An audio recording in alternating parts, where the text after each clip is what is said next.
आपने देश की सिक्योरिटी के लिए जान कुर्बान कर देने वाले पुलिस और फौजी अफसरों के बारे में ज़रूर सुना होगा, लेकिन क्या आप देश के कुछ उन सपूतों के बारे में जानते हैं जिन्होंने अपनी जान और पहचान की परवाह किए बिना खुद की ज़िंदगी दांव पर लगा दी?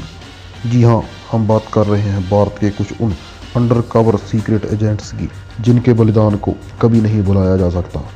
आज की हमारी इस वीडियो में हम बात करेंगे भारत के कुछ उन 5 टॉप सीक्रेट एजेंट्स की जिनका देश के लिए योगदान बहुत बड़ा है, लेकिन उनकी पहचान उतनी ही कम है। इस सूची में सबसे अव्वल स्थान पर है आर.एन. काओ। आर.एन. काओ भारत के पहले प्रधानमंत्री जवाहरलाल नेहरू के पर्सनल सिक्योरिटी एडवाइज़र और एक काबिल अफसर थे। सन 1959 में उनकी सिफारिश पर ही तत्कालीन प्रधानमंत्री इंदिरा गांधी ने भारत की आईबी का गठन किया। इसके बाद सन 1980 में पंजाब में आतंकवाद से निपटने के लिए प्रधानमंत्री इंदिरा गांधी ने एनएसजी का गठन किया था। कहा जाता है कि 1971 में पाकिस्तान युद्ध में पाकिस्तान को मात देने के लिए आर.एन. काओ की अहम भूमिका थी।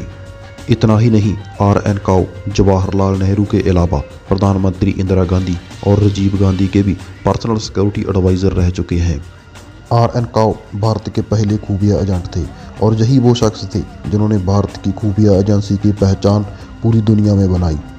इस सूची में दूसरे नंबर पर आते हैं रविंद्र कौशिक। रविंद्र कौशिक की सीक्रेट एजेंट बनने की कहानी बेहद दिलचस्प है। असल में लखनऊ में एक थिएटर शो के समय राव के अधिकारियों की नज़र रविंद्र कौशिक के ऊपर गई। उन्होंने रविंद्र कौशिक को भारत की खुफिया एजेंसी के लिए काम करने का ऑफर दिया। रविंद्र कौशिक ने इस ऑफर को तुरंत ही एक्सेप्ट कर लिया। उन्हें 2 साल तक दिल्ली में ट्रेनिंग दी गई। इसके बाद सन 1975 में पाकिस्तान आर्मी में नबी अहमद नाम से बतौर क्लर्क प्लांट कर दिया गया। पाकिस्तान आर्मी में रहते हुए रविंद्र कौशिक ने भारतीय खुफिया एजेंसी को काफ़ी जानकारियां दी। आगे चलकर भारत के ही एक दूसरे खुफिया एजेंट की अनगहली की वजह से रविंद्र कौशिक का जयराज खुल गया। रविंद्र कौशिक को तुरंत ही गिरफ्तार कर लिया गया। पूरे 2 साल तक रविंद्र कौशिक के ऊपर 3rd डिग्री टॉर्चर किया गया। इसके बावजूद भी रविंद्र कौशिक ने अपनी जुबान नहीं खोली।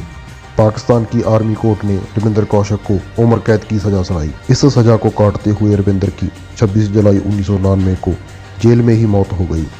तीसरे नंबर पर है अजीत डोभाल। आईपीएस अजीत डोभाल भारत के सबसे बेहतरीन और अच्छे खुफिया एजेंट रहे हैं। सन 1980 में अजीत डोभाल को मिजोरम नेशनल फ्रंट, जो कि एक आतंकवादी संगठन है, उसकी कमर तोड़ने की जिम्मेदारी दी गई।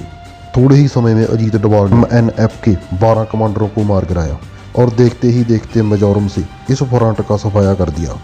इसके बाद अजीत डोभाल ने अंडरकवर ऑफिसर के रूप में 7 साल पाकिस्तान में बिताए, जहां पर काबिले तारीफ है कि इन 7 सालों में एक बार भी पाकिस्तानी खुफिया एजेंसी को अजीत डोभाल के ऊपर शक नहीं हुआ।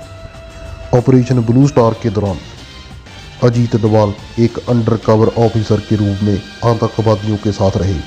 अंदर से ही अजीत डोभाल ने उनकी स्ट्रैटेजी का ब्यौरा भारतीय फौज को दिया, जिसके चलते ये ऑपरेशन 100% सक्सेसफुल रहा। यही नहीं, अजीत डोभाल ने सन 1971 से लेकर 1999 के बीच 15 एयरक्राफ्ट भारत के हाईजैक होने से बचाए। हाल ही में अजीत डोभाल ने इराक में फंसी 45 नर्सों को आईएसआईएस के चुंगल से बचाकर भारत वापस लौटाया। चौथे नंबर पर हैं रविंदर सिंह। रविंदर सिंह भारतीय सेना में था, लेकिन पाकिस्तान से खुफिया जानकारी भारत को मुहैया करवाता था। इसके बाद रविंदर सिंह ने काफ़ी समय तक भारत की खुफिया एजेंसी राव के पद पर काम किया। यहीं खुफिया एजेंट का डबल एजेंट होने का खतरा हमेशा बना रहता है।